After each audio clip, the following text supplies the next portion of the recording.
Hello, everyone. Welcome to episode 252 of the J Situation Podcast. I'm recording this on March 18th, 2025. How are all you wonderful folks doing? Yeah, the weather is so beautiful right now. Hopefully, all of you have been doing some great shooting. Great testing has been happening here at PEW Science, which is always awesome. Even some recreational shooting. Yeah, when we can fit it in, although that is, of course, usually not often. Womp womp. Yeah, you can't shoot for fun a lot, but when we do, though, boy, howdy. Today, we have another data and analysis publication for you. That's right. It's from a new manufacturer as well. Please welcome Echo Zulu Defense to the PEW Science research pedigree. Yeah, so today we will be presenting the performance of the X1R556-Ti. Yeah, I'm trying to get that name right. The X1R556-Ti was evaluated on a couple different platforms. You will be seeing the 14.5-inch mid-length gas M4. That's right, the M4 data, not the Mark 18 this time. Yeah, got to mix it up. but this is good. It's good to get more M4 data into the rankings. And I'm pleased we could make that happen for you. It's really not a test host for the faint of heart. That's for sure. It's not as easy as you would think to suppress the M4. So we'll do an introductory talk for that silencer on today's episode. And then I think I'll also give you a quick general update on testing, just because sometimes it's good to do that, right? Yeah, so this should be a short episode today. We'll see how that goes. Okay. Now on with the show. If you've been here before, great to have you back. Thank you for listening again. And if you're new to the podcast, well, gosh, welcome.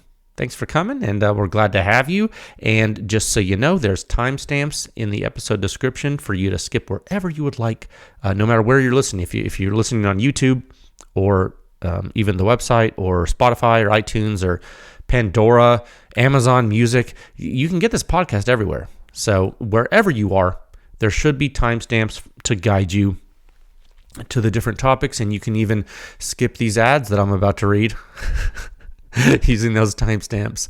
As always, the J Situation Podcast is sponsored by Legion Athletics. I'm going to make these really fast today. Nothing you do, exercise, sports, anything is worth doing without consistency.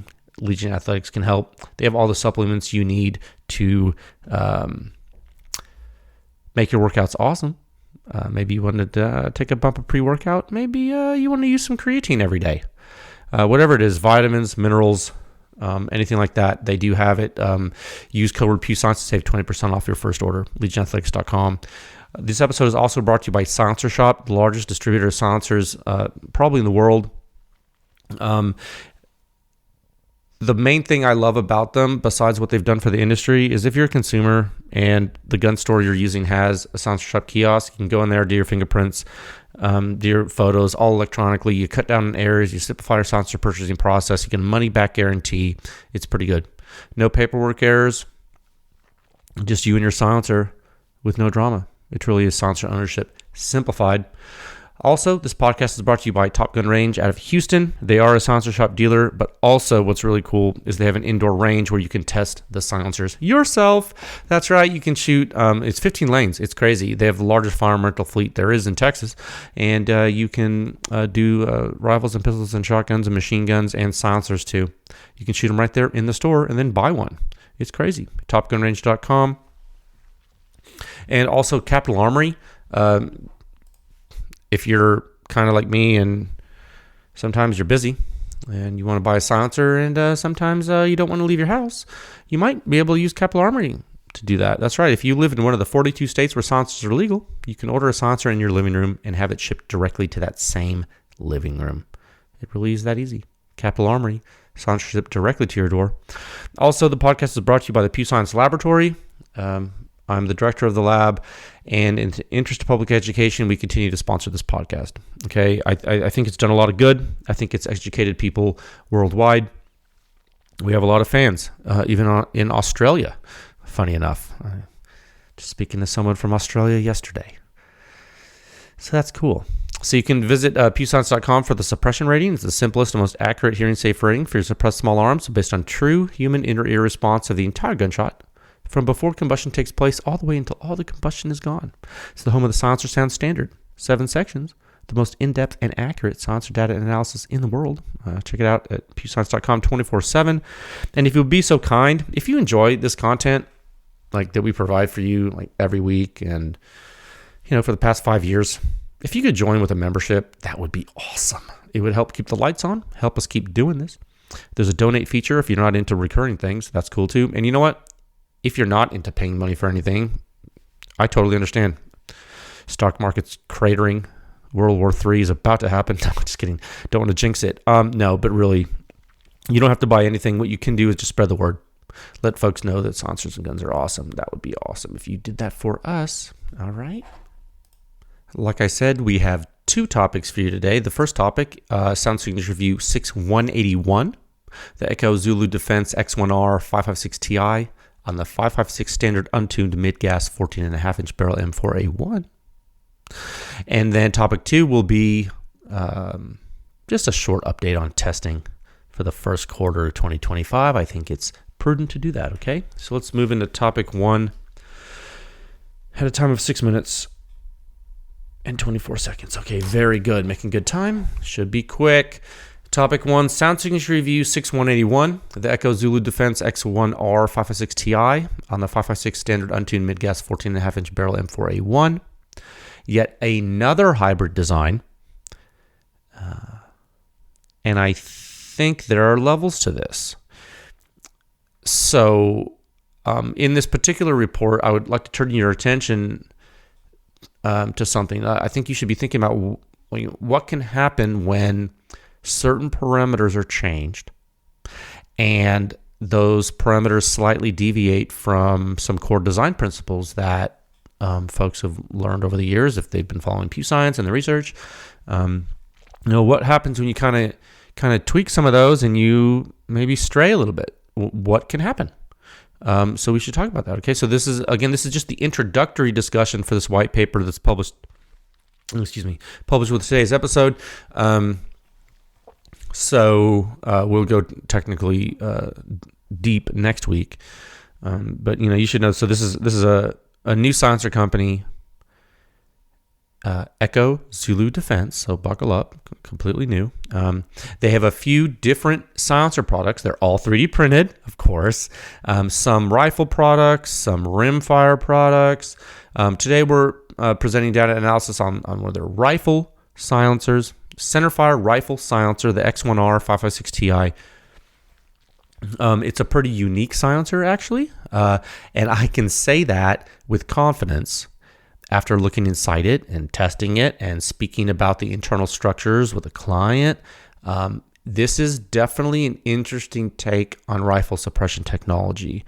One thing I found interesting is that if you go to their website, which it's linked in the first paragraph of report 6181 in the standard, you'll see that Echo Zulu is actually using the word hybrid in part of their product description. Yeah. I'm not sure if it's the first use of a direct taxonomy classification from PEW Science. I'm not sure if it's the first case of that being used by a silencer manufacturer, but it might be. I know that several manufacturers have started to use the word impulse in their marketing, so that's cool. I mean, they're not using it correctly many times, but hey man, baby steps. That's cool. I'll take it. Slowly but surely, the vocabulary is leaking out. So in this particular case, Echo Zulu Defense is, in fact, using terminology correctly. The X1R556 is truly a hybrid design.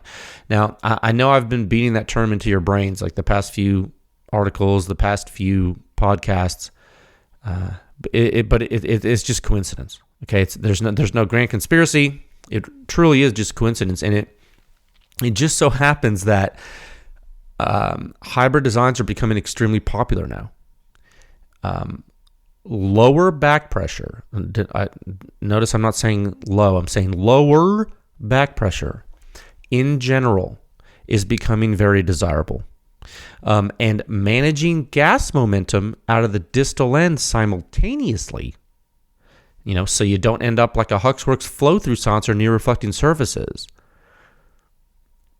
Doing that is also becoming popular. So how many hybrids have you seen in the research pedigree recently? Like you might be able to count them, and you could, like if you want, let's count them. Let me click on the old website here, the main review page. We can just go. We can go backward chronologically from the most recent. So you have this one from Echo Zulu, which I'm about to talk to you about. Then you have the Maximus L from Centurion Arms. Okay, that's a hybrid. You have the Otter Creek Labs Infinity, certainly a hybrid. You know that. You have the Dead Air Mojave 9 on the pistol there. Yep, that's a hybrid design. Then looks like you have a couple articles. Yeah, you had a couple articles on the Infinity. You had the Mojave 9. Then you had a couple articles on the PTR Vent Spiritus 556i. Definitely a hybrid design. Okay. Then we did that B&T Station 6.9 with 2 silencers, that huge study. That's not a hybrid, but that's cool. Okay. So far, they're all hybrids. Okay, but not the B&T. Okay, what was after that or before that? Oh, LMT, Advanced Technology Ion LT. That's a hybrid. Okay, interesting. What was before that? Rugged Obsidian 9. Nope, not a hybrid. Okay, so far B&T and Rugged both were not hybrids. Okay, what else? Oh, a couple articles before that on the Liberty Precision Machine Anthem S2 QD. Oh, well, that's definitely a hybrid design. Okay. So yeah, and we could keep going on and on and on. So, and when was that? When was the Liberty Precision Machine? November? Okay, mid-November of 2024. So, okay, and that's 11. Yeah. So that's 6170 and we're on 6181. So 11 technical reports published since November 2024. 11. Well, also there was 11 technical reports since November 2024. 7 out of the 9 silencers were hybrids. Write that down, dude. 7 out of the 9 silencers since mid-November that were studied in 11 technical reports were hybrids. Guys, listen, the future's now. If you don't think hybrids are here, you missed the boat. Okay, they're here. If you're a silencer company still making strictly cone baffle silencers and you're trying to compete in a broad spectrum flow rate regime, with actually in multiple time regimes with high suppression performance, you got to catch up, right? It's crazy. I mean, and I'm not saying that as like some kind of theoretical, like forecasting, like pontificating commentator, like a pontificating sports commentator or something. No, I'm saying based on the literal data and analysis that we've been showing of this cross-section of the market, it's not slowing down. And the performance is certainly not trivial. Okay. So out of the silencers I just listed, there's some humdingers, right? You have the Maximus L, Infinity, Mojave 9, Spiritus, Anthem S2. Who doesn't love the Liberty Precision Machine stuff, right? God, man, all these silencers are killers. These are killers. All of these silencers are stone cold killers. For those of you new to silencers, I don't think you understand the level of technological advancement that is present in the models I just read from this list. Guys, 10 years ago, this would be like some kind of space age alien crazy time. 20 years ago, it would be considered magic, I think. And 30 years ago, you would probably be burned at the stake. You're like, that's witchcraft. I mean, 30 years ago, there's no way. So here comes Echo Zulu Defense, right? So back to the topic here. I'm going somewhere. It's called the weave. No, just kidding. No, they did something a little different. And I do respect the hustle. I just want to say, like, up front. I respect their hustle. It's actually extremely rare that we see companies create designs that are truly different than current market players. I can actually say like officially here at PEW Science, we simply have not seen another silencer like the X1R556. Now, I'm going to tell you a little bit more about it technically, recognizing that this is not the technical talk, and that'll occur next episode. But I would be remiss if I didn't hit some high points, and because I really want to explain something real quick. So, it's 3D printed titanium, hub capable. Without a mount, it's 11.1 ounces. Okay, that's ridiculous, right? It's ridiculous. It's and this is a dedicated 5.56 model. You can do, and we're told by the manufacturer, you can do 90 rounds full auto with a cooldown period. Okay. And they tell you that. So it's titanium. Cool. At least they tell you. Awesome. Okay. That's, 90 rounds.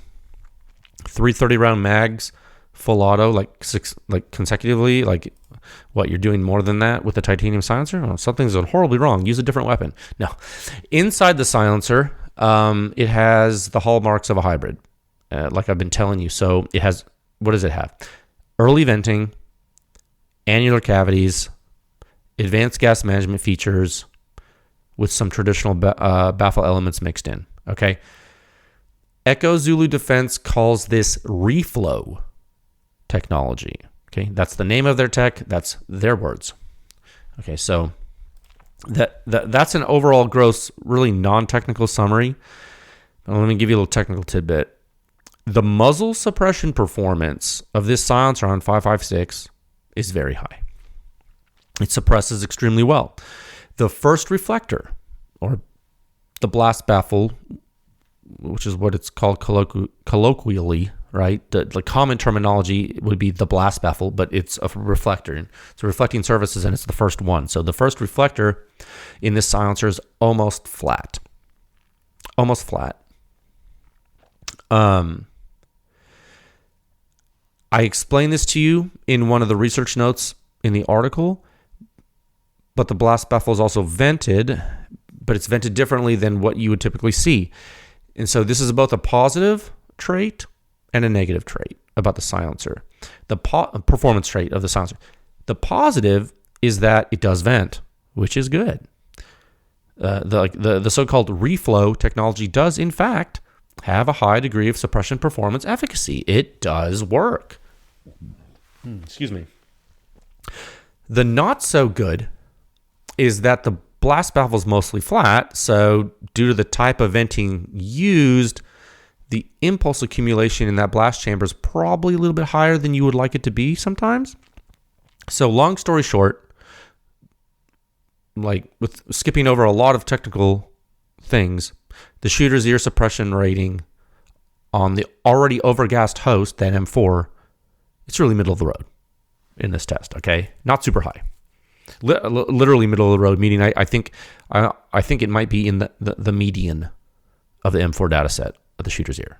Okay, so not super high. So again, not the technical talk today, but big picture, what you will probably want to do with the silencer on a 5.56 AR is tune your gun.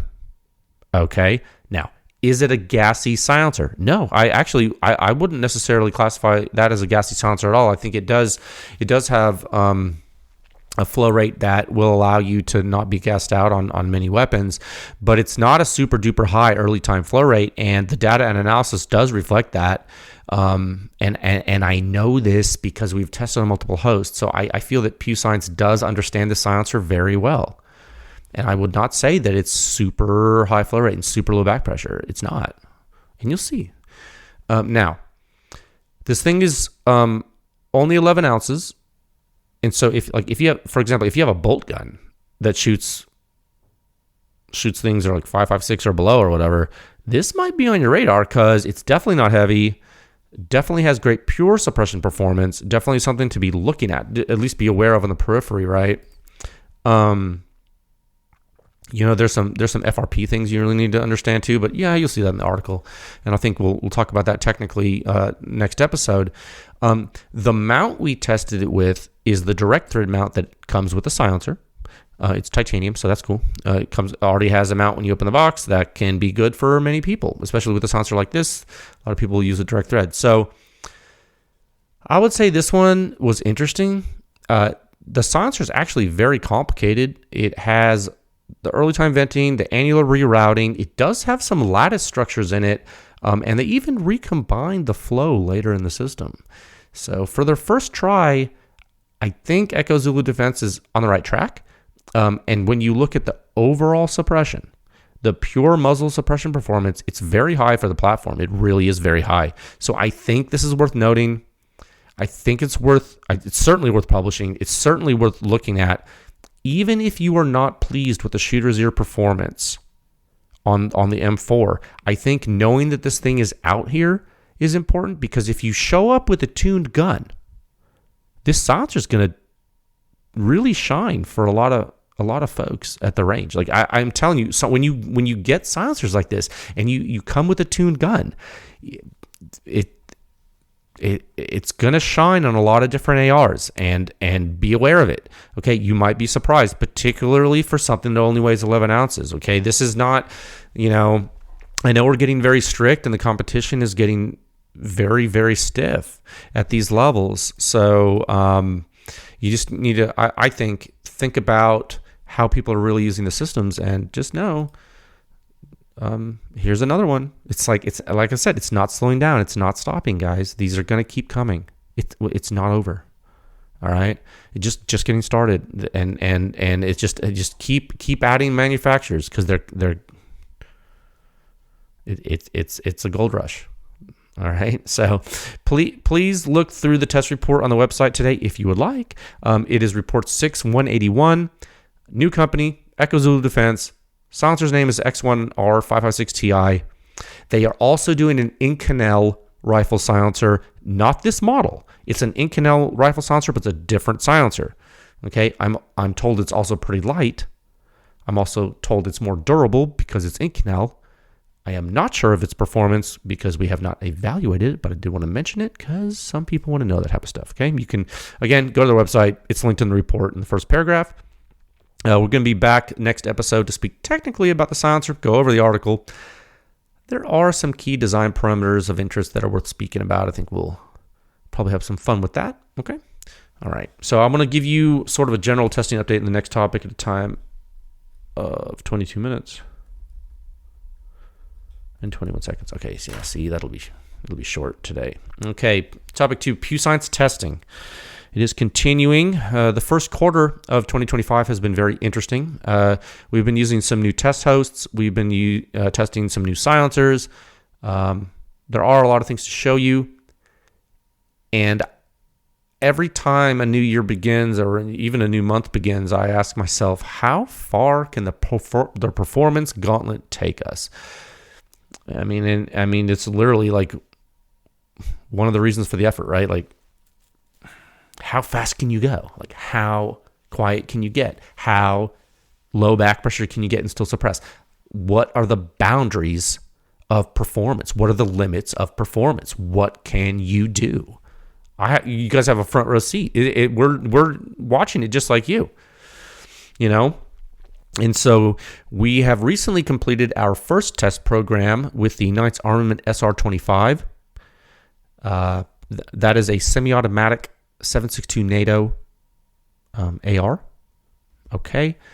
If you folks get to see that specific testing and analysis, great.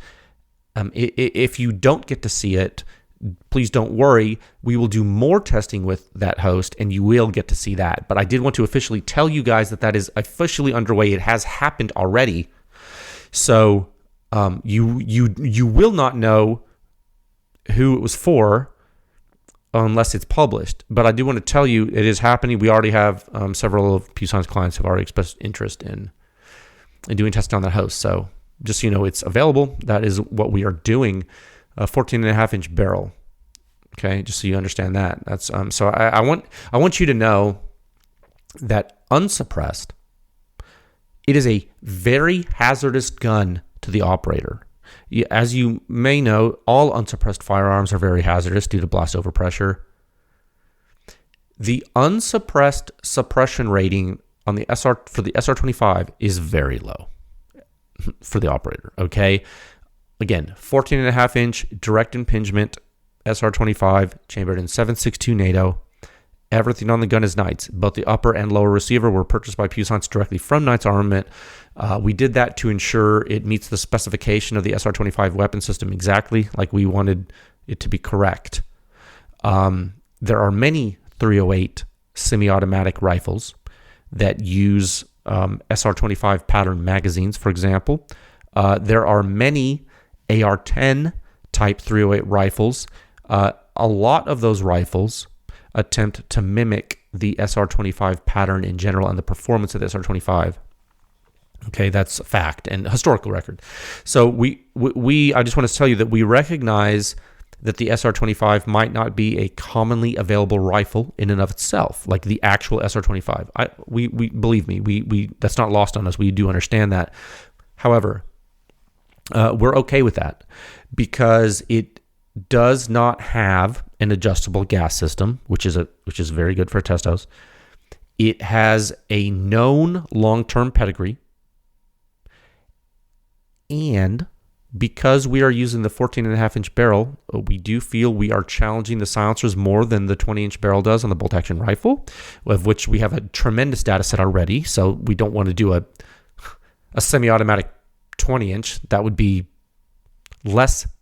That would give us less data utility, right? So we do feel that the testing and analysis results on this weapon system will be conservative for public use, conservative for public health, which we are big fans of. We do think that many people will use 16-inch barrel AR-10 type guns. So the 14.5-inch system should, in the majority of cases, majority, most of the time, it should be conservative for blast overpressure. Most of the time. Okay? So that's our logic there. And that's why we picked it. That's why we're doing it. And it was not cheap. We didn't go with a cheap option. We bought an SR-25. Okay. It was like, I don't know what the total cost was, but it was like probably total, I don't know, $5,000 to $6,000 or something like that for the test house. So, yeah. Yeah. Hey, I can tell you when you're shooting, it's real nice. I enjoy it. Smooth. Points well. Has a URX4 rail on it, so it's like you can handle it. It's like, I don't know, when I use the SR-25, it's like, it's like you go back to your C-clamp grip a la Magpul videos, and you're like, wow, this is like a very pointable 7.62 NATO rifle, and it's like there's no frills. I was like, hey, don't get me wrong, I love the 13-inch scar. But there's also this. So, hey, I'm not a one-gun man. Yeah, so that's the logic for the SR-25. So, what else? Oh, yeah, we've been doing some work with another new host that we actually can't speak about publicly yet for a really weird reason. But I anticipate that it will probably be revealed in the future. It is another AR platform that I do not think will contribute significantly to the pedigree. I actually don't have a high hope for its utility in that way. However, I do think it's going to help a corner of the gun market that has been previously ignored by silencers for a while. And so for that, I'm excited because I think it's going to bring some people into silencers that otherwise would never own them. And for me, that is like just a big thing because that could spark a snowball effect in those people's lives. And that utility, I think, was worth doing. And that's why we accepted that that request for that solicitation. Okay, so that was for a client. We'll see if you see that. What else? Oh, we're dabbling in AK rifles and assorted communist regalia. No, but we are looking at the Kalashnikov system, and it's an interesting journey. We're learning some different things, and I'm excited to see what we'll learn technically about the weapons. I know that suppressing AKs is sort of less common than suppressing ARs. And I'm hoping that through this research, we can help raise awareness of how the AK platform behaves, specifically how it behaves with silencers.